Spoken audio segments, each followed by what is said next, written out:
গুৱাহাটীত আধ্যাত্মিক গুৰু Sadhguru Jagi Basudev hotel Radisson ব্লুত সাংবাদিকসকলৰ সৈতে বাৰ্তালাপ কৰে সদ্গুৰু জাগী বাসুদেৱে আধ্যাত্মিকতাৰ ওপৰত গভীৰ বক্তব্য ৰাখে সদ্গুৰুৱে অসমৰ সন্দৰ্ভতো কেইবাটাও গুৰুত্বপূৰ্ণ মন্তব্য সদ্গুৰুৰ স্বাধীনতাৰ পিছত বিভিন্ন কাৰণত অসম পিছুৱাই আছিল কিন্তু লাহে লাহে পৰিস্থিতি সলনি হৈছে অসম প্ৰাকৃতিক সৌন্দৰ্যৰে ভৰপূৰ এখন ৰাজ্য গধুৰ উদ্যোগ স্থাপন কৰি অসমৰ প্ৰাকৃতিক সৌন্দৰ্যক নষ্ট নকৰিবলৈ আহ্বান সদ্গুৰুৰ গধুৰ উদ্যোগ স্থাপনে প্ৰকৃতি ধ্বংস কৰে গতিকে গধুৰ উদ্যোগ স্থাপনৰ কথা চিন্তা নকৰি পৰ্যটনৰ দৰে ক্ষেত্ৰ গুৰুত্ব দি আগবাঢ়ি যাবলৈ পৰামৰ্শ সদ্গুৰু জাগী বাসুদেৱৰ এই সন্দৰ্ভত সংশ্লিষ্ট কৰ্তৃপক্ষৰ সৈতে কথা পতা বুলি মন্তব্য আগবঢ়ায় সদ্গুৰুৱে প্ৰকৃতিয়ে অসমক বহুত দিছে এটা খৰ্গৰ গড়ৰ লগতে বহুত দুষ্প্ৰাপ্য বন্যপ্ৰাণীৰ বিচৰণভূমি হৈছে অসম গতিকে এই সম্পদসমূহক গুৰুত্ব প্ৰদান কৰি পৰ্যটন ক্ষেত্ৰত আগবাঢ়ি যাবলৈ আহ্বান সদ্গুৰুৰ উন্নয়নৰ নামত গছ-গছনি কাটিব নালাগে বুলি মন্তব্য সদ্গুৰুৰ ধ্বংসৰ সলনি প্ৰকৃতিক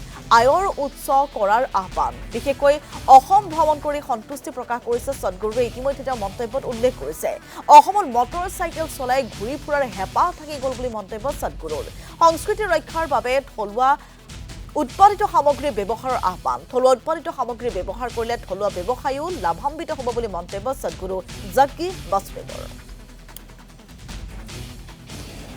Post-independence after 1947, Assam and a few other states here did not start developing at the same pace as the rest of the country or the other states because certain things were not settled, whatever. These are hiccups in making of a new nation. This is not to blame anybody. At that time, with what they knew and what they could do, the means that they had, that's all they could do. And certain fundamentals didn't settle well, it took some time. So I think we've reached a point in the last 5–10 years' time that there'll be no looking back for Assam. But it's my wish that Assam doesn't become purely industrial. With the kind of natural beauty you have, I hope it'll be more tourism industry and maybe electronics and stuff like that, but not heavy industry. I have also spoken about that to the concerned authorities. I think it's also in their mind that they don't want to go for mining and big industries which will destroy the natural beauty and the resource that it is there. I think that is there in the federal government also, I have spoken about this there also. So, developing this part of the country as if we do the right things, it could be a massive attraction to the world, that a place like this and the kind of wildlife you have is the only place we have the rhinos in the country and also other wildlife, everything is here. So this could become a very great attraction. An industry, if you have to do, we should do things like electronics, data centers and other things which doesn't take too much of the land and resources. The tradition of tantra, temples and stuff. See, it's not today, even at the time of Mahabharata, which is 5 millennia ago, even then they're talking about this region as a tantric kind of possibility. I don't know how much of it is really alive, because nowhere in the world is it really alive as it used to be. But at the same time, India is one place where it is still more alive than anywhere else. For example, you're seeing the Kumbh Mela, the kind of people that you're seeing there, they're not visible for 12 years. Suddenly once in 12 years, they all appear as if they came from nowhere. No, they're all part of this country always. So, there must be lots of people. I have not travelled and met people. Tomorrow I am visiting 2 of your temples to just see what is there and what they have done.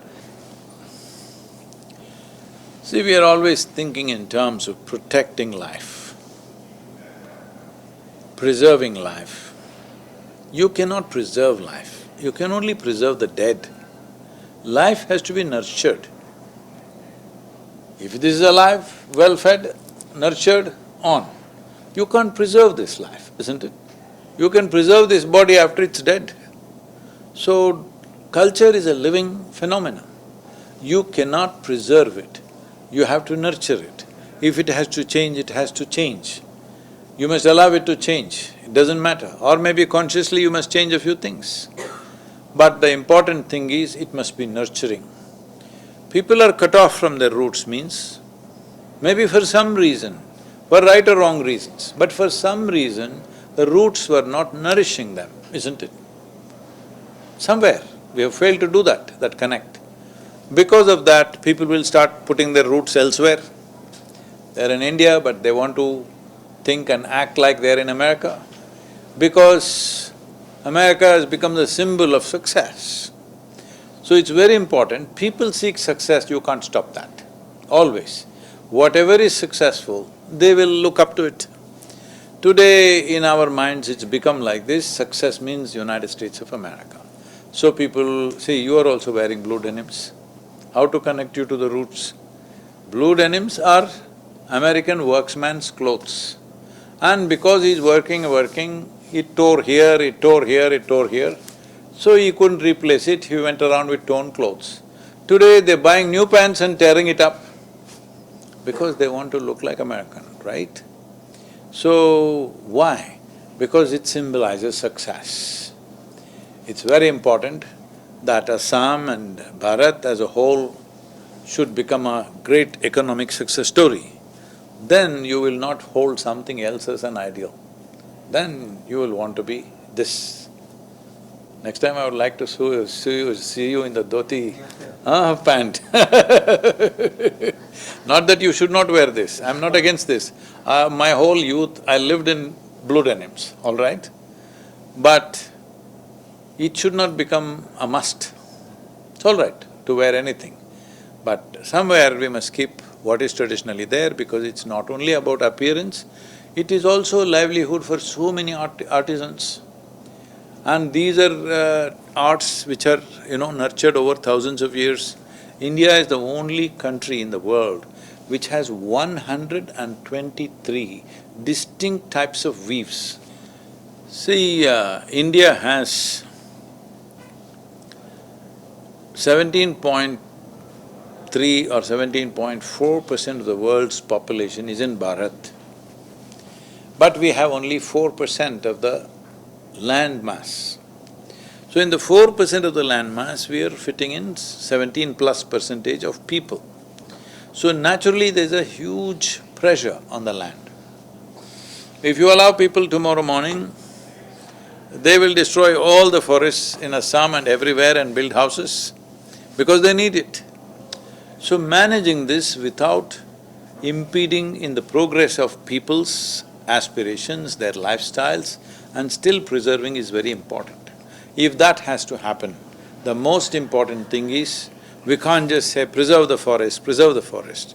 Forest should become a source of income for the society. When I say income, not cutting the trees or killing the animals, just having it should become a source of income. There are many ways to do this. For example, some of the European nations, they were wrestled into this, that today they are paying millions of dollars for the oxygen that some country produces. Assam is producing so much oxygen, Northeast is producing so much oxygen, which is, I feel… what do you think, it's the most vital thing in your life? Hello? More important than gold, I'm asking you. So, you're producing oxygen, there must be a compensation for this. Otherwise you can destroy all the hills and go and live on top of the hill, make a hill station out of it. No, to preserve that there must be an incentive. This incentive could be international or within the nation or among the people. Incentives must be there, then only it'll be preserved because the land and population equation in the country is badly skewed. If you want to preserve anything, it must economically yield something. Well, unfortunately I have not had the time and means to see more of Assam. I have been thinking about it, that I want to motorcycle across Northeast, but I don't know, there are some issues and problems there. We will see in the next few months, maybe in the coming year, we may do that. Right now, I've just been from hotel room to conference halls and back and forth and back and forth.